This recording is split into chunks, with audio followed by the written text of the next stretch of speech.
বাপৰে বাপ গাইজ মই আছো চাইনাৰ গুৱানজত এখন হোটেলত হা আৰু মই এতিয়া পানী অৰ্ডাৰ কৰিম আৰু পানী ৰবটে লৈ আহিব মানুহে লৈ নাহে চাব let's go' two water bottle please 1020 okay order কৰি দিলোঁ আহিব হা বেয়া এক্সাইটেড হৈ আহিলে আহিলে কি কয়? আহিলে অ'কে চাব হা ৰেডি 1 2 3 ৰবট আহি গৈছে ৰুমলৈকে তো এইটোত চাগে টিপি দিব লাগিব য়েছ আৰু এইফালে দেখিবলৈ পাইছে পানী বটল দুটা তো এনেকৈ ল'লোঁ আৰু এনেকৈ এইটোক এনেকৈ টিপি দিব লাগিব চাগে নাজানো এনেই নিজে নিজে টিপি দিছোঁ বন্ধ হৈ গ'ল এতিয়া গুচি যাব ৰবটটো ঐ বাপৰে বাপ ক'ত যোৱা মই পিছে পিছে যাম ৰ লিফ্টলৈকে গুচি যাব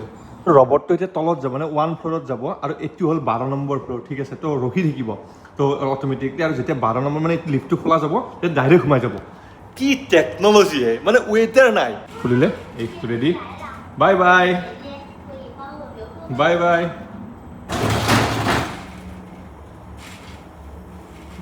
wow this is China this is কি কম টেকন'লজি তো কেনেকুৱা লাগিছে কমেণ্ট কৰি জনাই দিব আৰু চবৰে লগত শ্বেয়াৰ কৰি দিব আৰু এতিয়ালৈকে যদি ফ'ল' কৰা নাই এনেকুৱা ধৰণৰ ভিডিঅ' আহি থাকিব ফ'ল' কৰি দিব বাই